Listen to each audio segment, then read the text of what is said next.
Aqui, nessa casa eu me encontrei. Entrei e aqui dentro vi saída. Sim, foi nessa casa de amor que as benesses do labor cicatrizaram minhas feridas.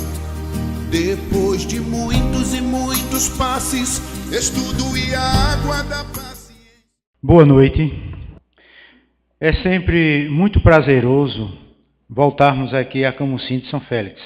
E especialmente eu estava ansioso para essa volta, porque no último encontro que nós tivemos aqui foi super desagradável, principalmente movido por minha parte. Depois daquele evento no ITCEP, mesmo algumas observações, mesmo que fossem importantes, mas a forma como foi apresentada e a maneira foi completamente descontrolada. E dizes, quando a gente, às vezes, fazemos algumas coisas publicamente, deve-se pedir perdão e as desculpas também publicamente. Tive a mesma oportunidade, junto com o pessoal da federação, de também público numa palestra lá em Garanhuns, por ocasião do ITCEP, agora em junho, lá em Garanhuns, né? Me dirigi da mesma maneira, né? Fui recebido com muito carinho, sempre fui recebido com muito carinho, né? Por vocês, pelo pessoal da federação, e naquele momento realmente estava um descontrole emocional tremendo de minha parte, né? E depois de fazer uma autoanálise, mas é uma coisa séria, né? A gente sempre está muito suscetível às influências e às dominações de espíritos inferiores quando abrimos as janelas, né? Me ensinou muito. Eu agora estou tendo muito cuidado ao falar das coisas, a tecer alguns comentários, procurar agora ser mais tranquilo e antes de começar a falar alguma coisa, contar até 10 e pensar direitinho, assim é melhor, né? Eu sei que para mim foi uma experiência boa porque eu aprendi muito, né? E eu creio que em todas as situações, às vezes nós podemos tirar algo de bom. Para mim foi porque, com certeza, eu mudei muito a partir daquele dia. Eu gosto muito de algumas discussões acaloradas, mas estou deixando isso para trás. Não constrói de maneira nenhuma. Antes de começarmos propriamente o tema, eu gostaria de trazer para vocês notícias do Revivendo Jesus, no dia 1 e 2 de dezembro, né? Vocês já estão a par desta programação. Ela está realmente não só movimentando todo o Agreste, mas o Recife. Muitas pessoas do Recife, eles estarão vindo para o encontro em Caruaru, pessoas de Petrolina, Uricuri, Senhor do Bonfim. Está vindo uma caravana de São Paulo com 50 pessoas, já está confirmado, né? É um grupo que sempre viaja com Severino Celestino. A nossa preocupação é com a quantidade das pessoas que podem assistir, né? Estamos limitando a 2.000 pessoas. Vamos estar agora no semestre também com o stand. Antes, nós teremos uma outra programação, que é o terceiro Cartas da Imortalidade, no dia 15 e 16 agora de setembro. Antes era só aos domingos, né? O primeiro e o segundo carta foi só aos domingos, com Clóvis Nunes e Nilton Souza, né? Clóvis Nunes vocês já conhecem, que é lá da Bahia, de Feira de Santana, e Nilton Souza é o médium lá do Ceará. Só que esse ano vai ser agora 2 dias, né? Está vindo para fazer um seminário o Cosme Massi. O Dr. Cosme Massi, ele está começando a ficar conhecido no Nordeste agora, mas é considerado o maior conhecedor das obras de Allan Kardec encarnado, dos que estão encarnados. Ele foi o criador do Kardecpedia, né? Que é aquele site que tem tudo sobre Kardec, do IDEAC, o Instituto, né, de Estudos Allan Kardec, da editora Nobilitar. É um doutor em filosofia, professor, muito experiente, já foi reitor em diversas universidades no Brasil. Então vai ser um seminário realmente inesquecível. Será agora em setembro, nos dias 15 e 16 de setembro, sábado e domingo, no Centro de Convenções de Caruaru, aquele que fica juntinho ao shopping. Nós já estamos aqui alguns cartazes, certamente Leandro depois vai apresentar mais direitinho. Já está no quadro já, né? Vocês dão uma olhada, né? E aqueles desejarem ir. Alguém que, porque isso é uma questão que nós determinamos, é a espiritualidade, né?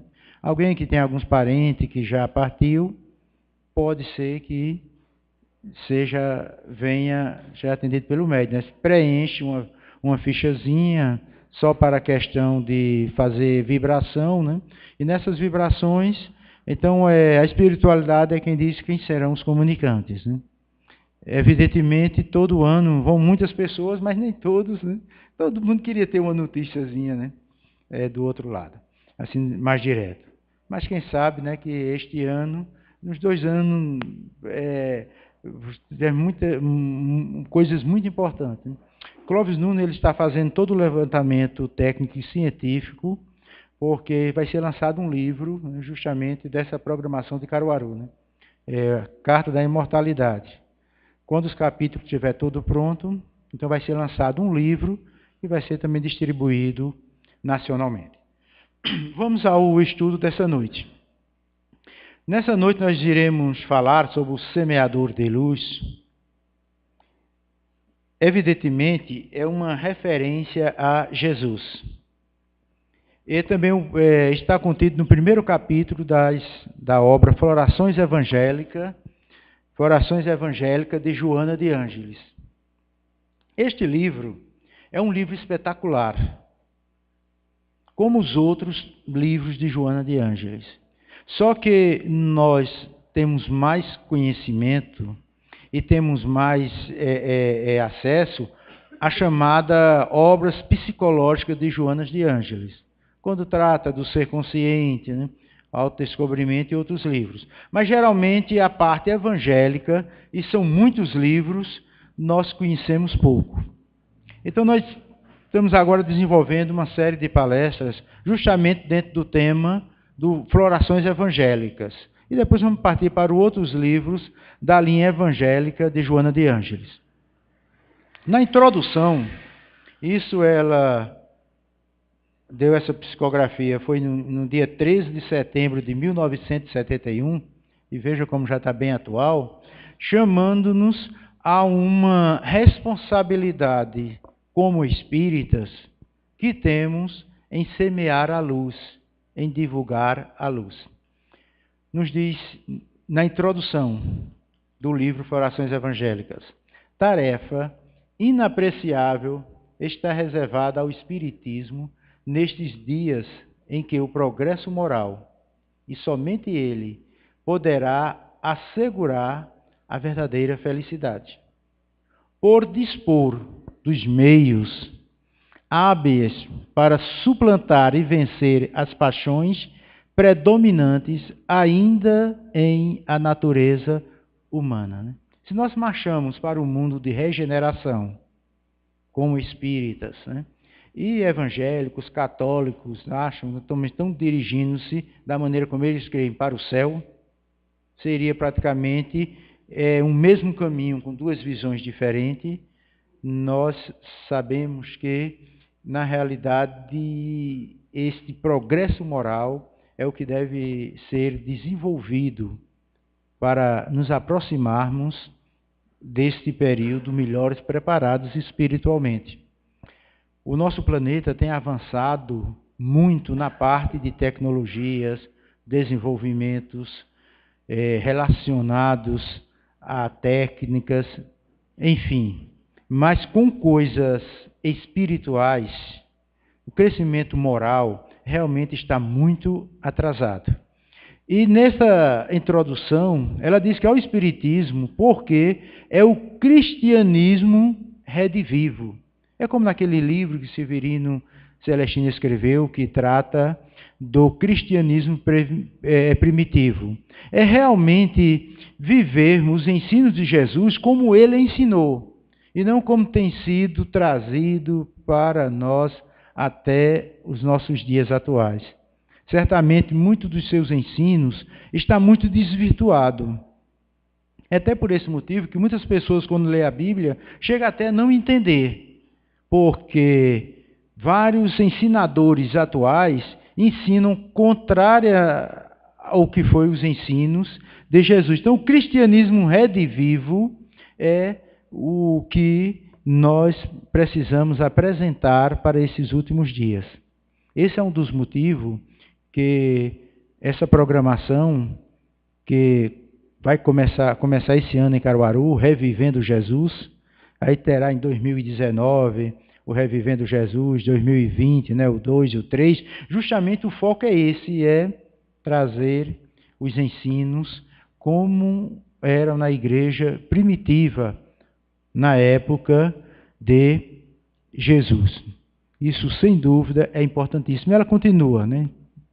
Ao Espiritismo, sim, porque cristianismo redivivo que é, através da sua estrutura doutrinária, científica, filosófica, religiosa e moral, e das diretrizes iluminativas de que se constitui, está destinado o dever de contribuir com a eficácia para o trabalho de construção da geração por vindoura, conduzindo, em consequência, a nova mentalidade e desarticulando o materialismo. Alguém já disse no passado, vocês conhecem, foi o pastor Neemias Marrien, que esteve algumas vezes em Caruaru, em programação espírita, né? Apesar que ele é um pastor evangélico, quando ele dizia o seguinte: o espiritismo não é a religião do futuro. Até porque o espiritismo não é uma religião da maneira convencional como é apresentada, mas é o futuro das religiões. Porque, na realidade, é a que tem o maior contato com o mundo espiritual e apresenta a situação da vida futura da maneira como ela é e como vem através das atuações dos espíritos benfeitores desarticulando o materialismo. Todo o nosso futuro está na vida espiritual. A encarnação não permanece para sempre, ou melhor, poucos anos. Quando chegamos a viver 70, 80 anos, é muita coisa. Muitos já partem mais cedo. E todos vão partir, ninguém fica. Porque a verdadeira vida é a espiritual. Mas vamos agora, né, avançando, falarmos do principal semeador de luz. Né? No livro A Gênese, no capítulo 15, onde trata os milagres do Evangelho, neste capítulo, trata da superioridade da natureza de Jesus. Perdão. Há muita controvérsia entre muitos teólogos e muitos ensinadores com respeito à natureza de Jesus. Inclusive, dentro do movimento espírita, muita pessoa faz aquela discussão, não, Jesus é só espírito, não foi uma coisa e outra, veio em carne, não veio. Essas discussões, ela havia desde o tempo primitivo, desde a igreja primitiva, que já se argumentava essa questão, né, do corpo fluídico, não corpo fluídico, Jesus foi só espírito, não foi, e assim por diante. Né?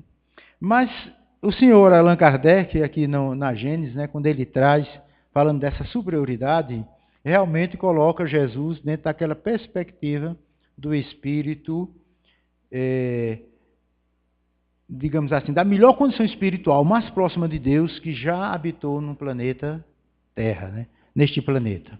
Aí diz o seguinte, né, no item 2, nesse capítulo: sem nada prejulgar quanto à natureza do Cristo, natureza cujo exame não entra num quadro desta obra, considerando-o apenas um espírito superior, não podemos deixar de reconhecê-lo um dos de ordem mais elevada e colocado por suas virtudes muitíssimo acima da humanidade terrestre.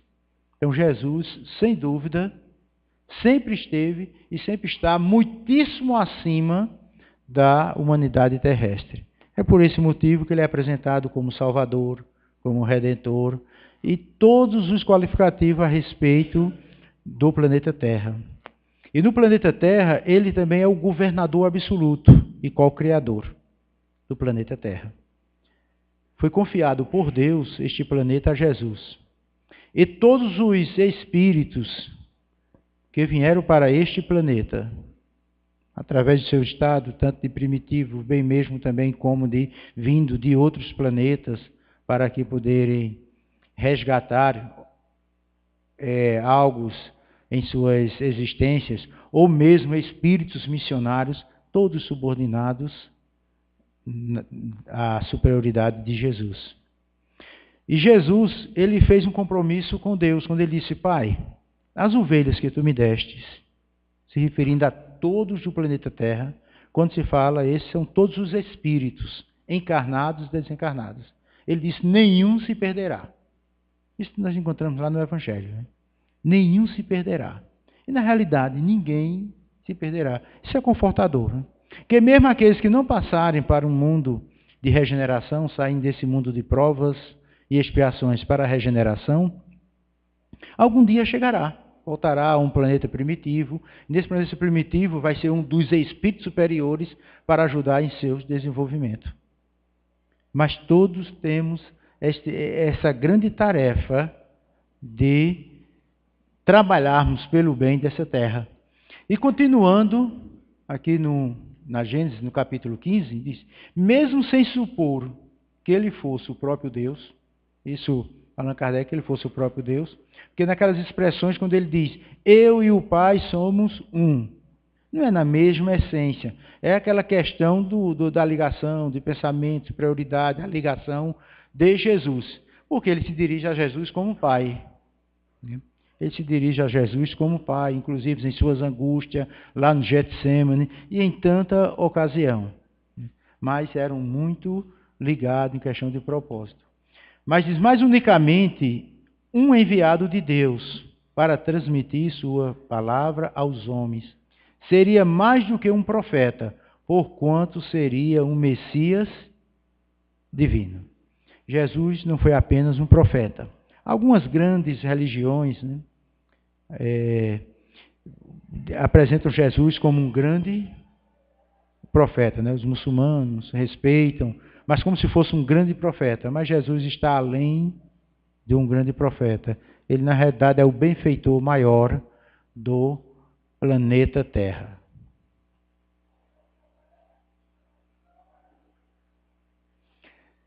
Ainda continuando aqui no capítulo 15, sobre a superioridade da natureza de Jesus, diz: como o homem tinha a organização dos seres carnais. Então, como um homem igual aos outros na questão do carnais. Então, o filho do homem, ele se referia muitas vezes como se fosse o filho do homem. Ele não tinha nada de especial no corpo dele. Era o corpo igual ao nosso. Porque não poderia ser diferente. Como todos nós temos o corpo igual. Nós não temos os corpos, não é diferente. A matéria orgânica é a mesma, né? Da mesma maneira como quando for sepultado o corpo que hoje me reveste, como também o de Leandro, todos vocês, o processo de desintegração na Terra será o mesmo. Não é diferente. O corpo que é entregue para revestir os espíritos são materiais orgânicos mesmo que estão aqui no planeta. É água, né? Cálcio e os minerais. É natural, todos são iguais. Ninguém tem um corpo melhor do que o outro.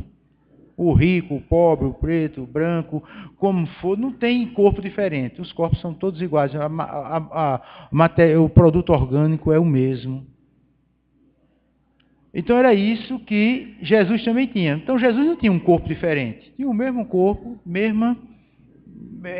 o mesmo corpo que nós o material orgânico que nós desfrutamos, né? E não é o corpo que age quando faz coisas boas ou ruins. Não é o corpo, é o espírito. Naquele meu descontrole, quando eu tive naquele intercept, não foi o corpo, foi o espírito mesmo, influenciado, obsidiado, que realizou. Então, quando nós realizamos alguma coisa, não é o corpo, é o espírito. Né?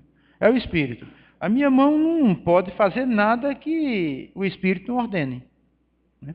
Se ordenar que eu dei um murro aqui na parede, eu posso até querer dar, né? Através de uma questão da obsessão. Mas depois eu vou entrar na consciência, mas que é isso? Então ela aqui está só obedecendo. Quando alguém pega a mão e atira em outro, pega uma faca, fura a pessoa, mata, não é o corpo, é o espírito. É o espírito. O corpo é completamente neutro. Né? Então, a organização dos seres carnais é igual. Porém, como espírito puro, desprendido da matéria, havia de viver mais da vida espiritual. Aqui é onde está agora a grande diferença. Do que da vida corporal. Jesus vivia mais na vida espiritual. De cujas fraquezas não era passível. Ele não era passível das fraquezas que nós enfrentamos. Porque Jesus era espírito muito superior. E todo espírito, quando vai evoluindo, ele deixa de ser passível a certas influências de espíritos inferiores. Porque o espírito, quando vai chegando em determinados patamares, né, ele vai enfrentando, são desafios maiores.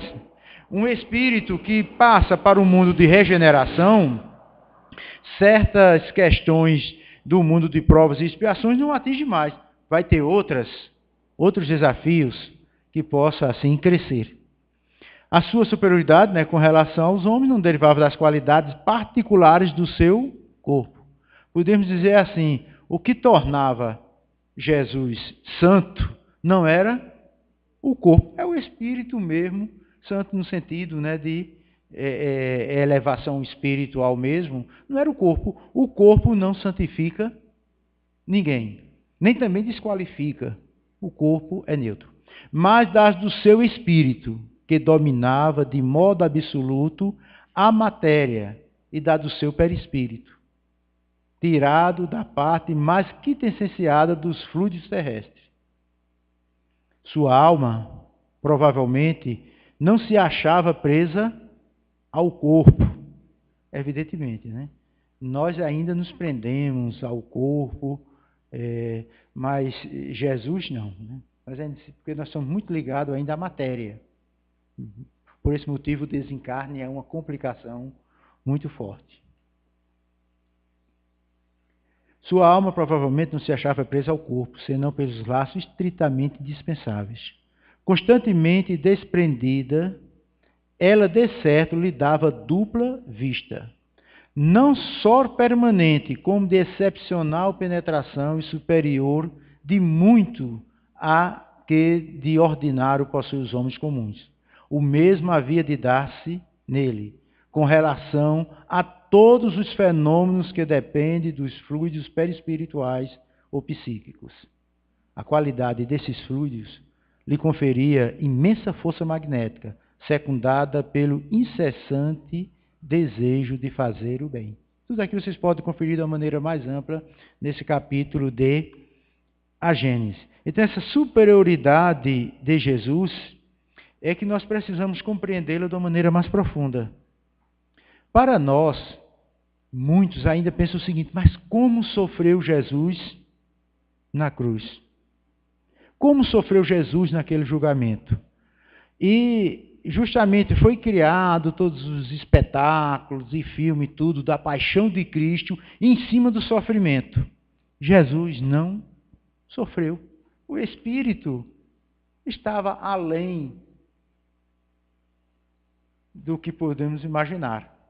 O sofrimento de Jesus estava mais relacionado à dureza de coração de todos nós, de seus filhos, principalmente aqueles encarnados naquela época e desencarnados, que ele veio trazer as lições e todos os rejeitaram. A única vez que na Bíblia apresenta Jesus chorando, né? Foi a única vez que ele chorou. E é o menor versículo da Bíblia que diz Jesus chorou.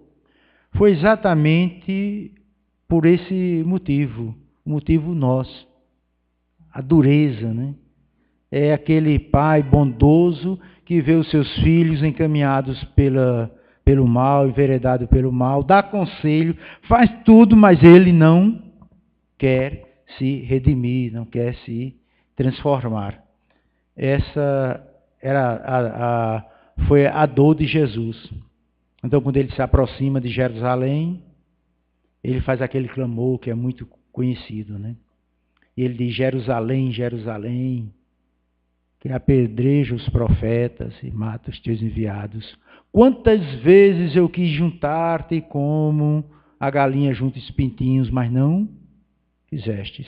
Que em toda a história de Israel, Jesus estava presente, tentando redimi-los, tentando auxiliá-los, tentando buscá-lo a uma renovação espiritual, mas eles não queriam. E eles rejeitaram Jesus. Então aí foi quando Jesus chorou. A dor era nesse sentido, né? Do amor não correspondido. Apesar que o Espírito Superior também não se ofende com isso. Mas ele transmitiu para nós esta emoção. E talvez ele ainda vá sentir muitos dos seus filhos que estão neste planeta que não passarão para a regeneração. Mas o desejo seria que todos já evoluíssem para o mundo de regeneração. Mas como diz, a vida continua e nenhum se perderá. Tem algumas questões aqui que nós queremos ainda abordar. Já deu para perceber quem é o maior semeador de luz desse planeta? Jesus. Por esse motivo ele é o nosso guia e modelo. Não foi uma maneira de que Jesus querer se mostrar superior quando ele disse: eu sou a luz do mundo. Ele é a luz do mundo. E a luz deve ser também semeada por nós. Então vem aqui uma pergunta. Jesus agiria como médio nas curas que operava? O que vocês acham? Porque tem os médios de cura, né? Será que Jesus agia como médio? Vamos aqui colocar outra pergunta, né? Será que agiria como médio? Pode-se considerá-lo poderoso médio curador? Vamos avançando um pouquinho. Veja a resposta. Não. Jesus não agiria como médio, nem era considerado um poderoso médio curador. Por quê? Porquanto, isso aqui está lá na Gênesis capítulo 15. Porquanto o médio é um intermediário. Um instrumento que se serve os espíritos desencarnados. E o Cristo não precisava de assistência, pois que era ele quem assistia aos outros, né? Então o médium, ele é quando precisa da assistência de um espírito superior. Então Jesus não teria como. Ele só foi considerado médium em uma questão, quando diz o seguinte: que espírito, ao demais, ousaria insuflar-lhes seus próprios pensamentos e encarregá-lo de os transmitir? Se algum influxo estranho recebia, esse só de Deus lhe poderia vir.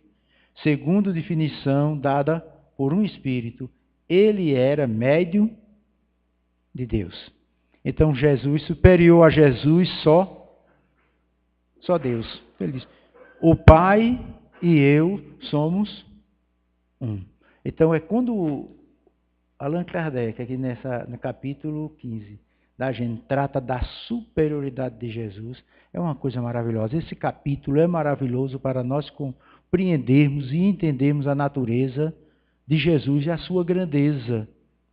E hoje, infelizmente, o que nós notamos, né, e vemos, é muito vendendo o nome de Jesus, negociando com o nome de Jesus. Muitas igrejas, né, que são criadas em nome de Jesus, só com objetivos financeiros. Então, assim começam a distorcer os seus ensinos e cria muitas confusões no entendimento de muitos que querem buscar a verdadeira essência do ensino de Jesus. É por esse motivo que Joana de Ângeles, ela nos chama a essa responsabilidade de apresentarmos Jesus na sua maneira mais pura. E essa maneira é justamente como semeador de luz. Então nós precisamos, cada um de nós, sermos semeadores de luz. Evidentemente, não com a grandeza de Jesus, mas cada um, pelo menos, pegando uma pequena velazinha, né, e acendendo a sua luz.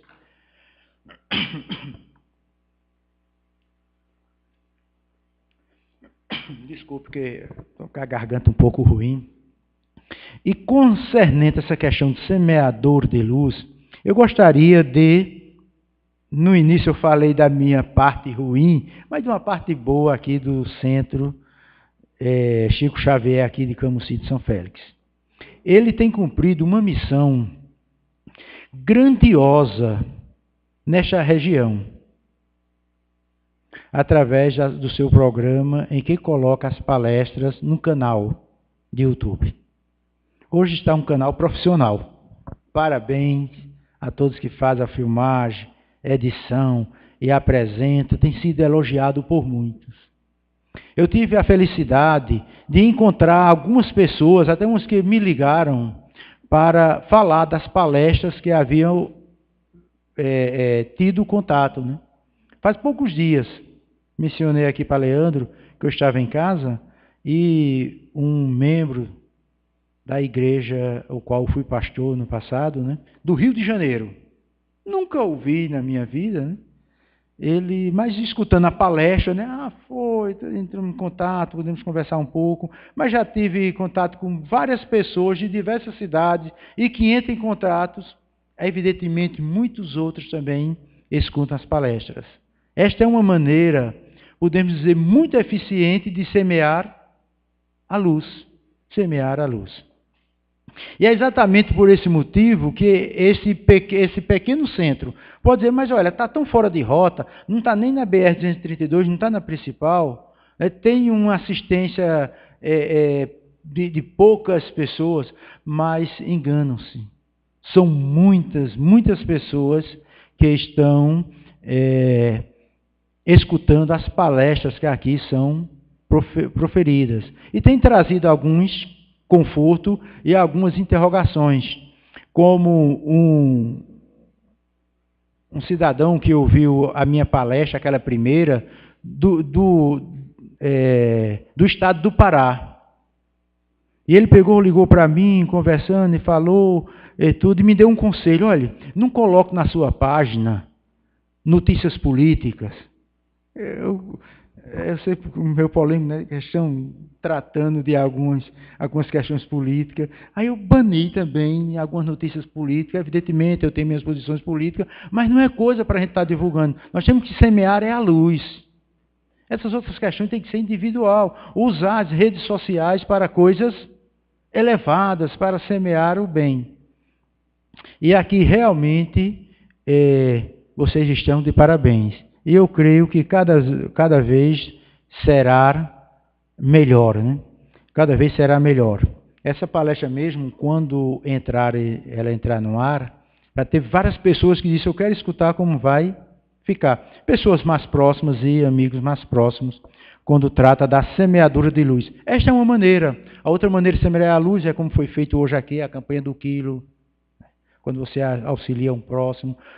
Todo o trabalho de bem que é feito ao próximo, isto é o que? É semear a luz. E Jesus nos chama para essa responsabilidade, para sermos os semeadores de luz. Ele diz, como é que nós vamos acender a luz e deixar escondida? Nós precisamos fazer com que essa luz venha iluminar muito. E venha iluminar a outros, né? Então veja aqui o que diz no Joana, isso aqui é da maneira como está no livro, no primeiro capítulo, né? Mateus, ela usa o Mateus 10, 7, né, capítulo 10, versículo 7, quando diz, pondo-vos a caminho, pregai que está próximo o reino dos céus. O reino dos céus é como falei no início, alguns aplicam como se fosse o céu mesmo, né? Não, porque nós seremos salvos e vamos para o céu. Para nós aqui é como se fosse o mundo de regeneração. E assim, cada vez que se a pessoa se eleva, então vai viver o seu céu, porque é uma questão do estado de consciência, é a questão do estado que está vivendo, né? Então cada um vive o seu momento de céu e de inferno. Eu posso aqui trazer aqui um exemplo bem claro. Naquele intercept, naquele momento, muitos estavam vivendo o céu. Uma programação maravilhosa, né, da federação. Eu vivi o inferno. Não quer dizer que os outros viviram, mas eu vivi. E tentei influenciar outros, né? Mas o importante é que a gente não fica, né? A gente passa aí e volta para a luz. Então teremos bons momentos, teremos maus momentos, mas cada um de nós ficamos oscilando, né, nessa questão, não vamos dizer esquerda ou direita, porque muito pode confundir com questão política, mas muitas vezes não estamos tão bem e outras vezes estamos melhor, e dessa maneira vamos evoluindo, né? E outro trecho que ela usa é do Evangelho segundo o Espiritismo, no prefácio, o parágrafo 3, quando ela diz o seguinte, aliás, no Evangelho, quando diz o Espírito de verdade, as grandes vozes do céu ressoam como sons de trombetas, e os cânticos dos anjos se lhes associam. Nós vos convidamos, a vós, homens, para o divino concerto. Tomai da lira, fazei uníssonas vossas vozes, e que, no hino sagrado, eles se estendam e repercutam de um extremo a outro do universo. O Espírito de verdade. Nós todos hoje compreendendo que o Espírito de verdade que aparece na codificação é Jesus, porque ele se identifica como Espírito de verdade. Então nós precisamos realmente divulgarmos. Não é no sentido de fazer prosélitos, fazer conversos, vamos converter pessoas para vir para o centro, não. É divulgar, é divulgar. Parabéns mais uma vez aqui ao Chico Xavier, porque está fazendo essas divulgações. Hoje são mais de 100 palestras, né, Leandro, que tem lá, né? Quer dizer, são focos de luz. Porque, digamos, uma vez uma determinada pessoa, muitas vezes, está passando um momento muito difícil, né? E quer ouvir alguma coisa para confortar. Isso muitas vezes acontece. Então entra lá no seu computador e tudo, e quer ouvir alguma coisa, aí vai a espiritualidade e o conduz justamente para aquela palestra, que por mais simples que pareça ser, mas é ideal para aquele momento, para aquela pessoa ouvir. Então, é conduzido naquelas angústias de madrugadas. Uma palestra minha vez foi ouvida justamente de madrugada. No outro dia a pessoa mandou no meu Face, falando e perguntando algumas coisas, né? São as angústias. Então vamos semear luz. Vamos semear. Então, semeadura de luz. Isto é importantíssimo. Continuando, ela diz, malgrado estejam feridas tuas mãos pelo cajado das lutas cotidianas, não seja isto empecilho para o mistério da sementeira. Não vamos agora procurar o seguinte, bem, eu não sou digno, né? Eu não sou digno de fazer isso, eu sou uma pessoa muito pecadora. Não pensar nisso não, de maneira nenhuma. Com as condições que tivermos, vamos em frente, vamos apresentar o bem. Ninguém é perfeito. Todos nós estamos no mundo de provas e expiações. Somos todos iguais. Aqui não tem, entre aspas, nenhum santo. Todos nós estamos aqui resgatando justamente desse mundo de provas e expiações. É por esse motivo que todos nós sofremos desilusões, decepções, caímos, levantamos, né? Isso é que é importante, é continuarmos a marcha, né? Mas continuarmos de alguma maneira espargindo, distribuindo luz. Não fales de cansaço, nem arroles decepção. Aqueles que entesouram o amor pode desdobrar em milhares as moedas da coragem para continuarem ricos de Entusiasmo. Então não são as decepções, não são o cansaço que vai fazendo nos distanciar. Porque quando nós queremos tomar uma posição de distanciar-se da luz, geralmente não vou ali porque eu não gosto, porque eu não gostei de fulano, porque fulano me disse isso, busca uma desculpa. Né? Mesmo que sejam decepcionados por alguém, mas não é desculpa para deixar de estar atrás do alimento espiritual, dos ensinos puros, cada dia fazer suas leituras, né, e suas reflexões, porque os momentos difíceis sempre teremos. Semeador da luz, não temas a treva, nem a discórdia, a precipitação ou a preguiça, né? Nem a treva, nem a discórdia. Mas nem preciso eu me referir mais ao momento, né? Mas isso vai estar sempre acontecendo. Temos momentos ruins, momentos bons, não vamos temer nada disso. Vamos partir à frente. Nessa nossa jornada como encarnados, pode vir a doença, pode vir as decepções amorosas, pode vir as quebras financeiras, pode vir as ingratidões e tantas outras coisas que acontecem. Temos que enfrentar todas essas dificuldades e continuar marchando, porque tudo isso é muito passageiro, né? Não dura mais do que uma encarnação. E o sofrimento, ele não é para sempre. Há aqueles que semeiam animosidades e deparam idiosincrasias. Podemos aqui dizer o seguinte: quem planta, colhe.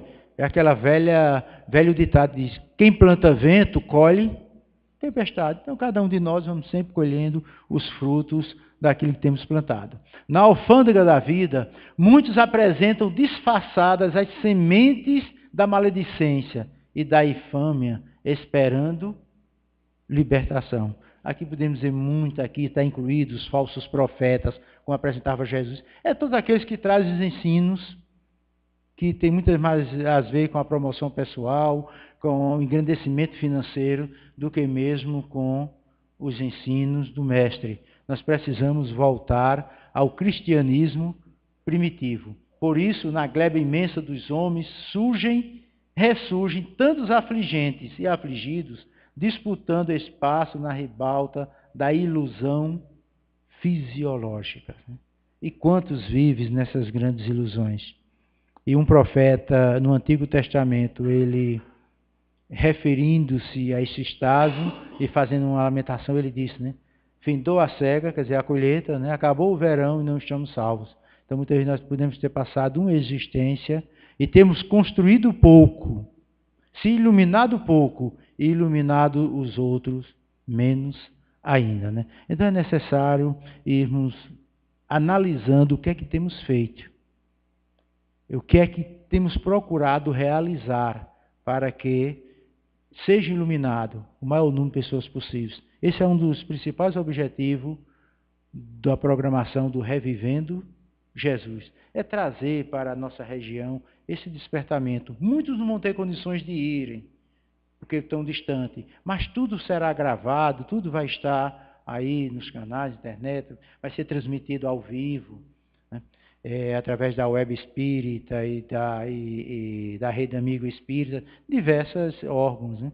Então isso vai ser muito importante, porque todos vão ter conhecimento, serão grandes palestrantes que ali vão estar. Semeia, pois, a luz da esperança, ainda e sempre, desde que se te depare a oportunidade feliz. Semear sempre, né? E concluindo, diz: um dia, um homem sublime abandonou por um pouco um jardim de estrelas para depositar nas criaturas da terra gemas de refulgente esperança em torno do seu reino. Ímpios e caídos, hipócritas e pecadores, nobres e plebeios, gente simples e prepotentes receberam sua dádiva e fizeram que mergulhasse na terra das suas vidas os raios da sua luz, transformando-se em sóis de bênçãos, que desde então clareia os destinos da terra. E ele mesmo, quando foi desdenhado numa cruz, fulgurou numa excelente madrugada, continuando a semear a luz da imortalidade, na mente e no coração dos que jaziam na sombra da saudade e do medo, né? Que essa mensagem, concluindo, né, possa ficar assim gravada no nosso coração, nossa mente, né? Sabendo que Jesus é o grande semeador da luz. E nós somos os receptáculos dessa luz e com a responsabilidade também de transmiti-la. Vamos cada um de nós fazermos nossa parte, procurando ao máximo auxiliar o próximo, através das preces, orações, das vibrações, do trabalho que muitas vezes se afigura tão simples e humilde, mas tem um alcance muito grande na iluminação dos seres que vivem em trevas. Que Deus fortaleça cada um de nós, nos abençoe com a sua infinita graça e misericórdia, para que possamos sermos verdadeiros luzeiros neste mundo que está tão carente do desenvolvimento moral, do crescimento espiritual, nos preparando para um mundo melhor. Que Deus nos abençoe a todos. Que assim seja. Bom Deus, a Ti a nossa profunda gratidão, porque nessa noite nos reunimos aqui com os queridos irmãos de Camusim de São Félix para essas reflexões no capítulo 1 do livro Florações Evangélicas. Sabemos de nossas imperfeições, nossas tendências, mas com o auxílio dos bons amigos da espiritualidade, auxilia-nos nessa jornada e que possamos sermos instrumento nas mãos da espiritualidade maior para o desenvolvimento dessa tarefa iluminadora em nosso planeta Terra. Tome em teus braços, fortalece essa casa de auxílio, bem como cada um dos que estão aqui nessa noite e aqueles que estarão brevemente ouvindo as palestras que saem desta casa. Tome em teus braços e dá-nos uma noite de paz e segurança por Jesus. Que assim seja.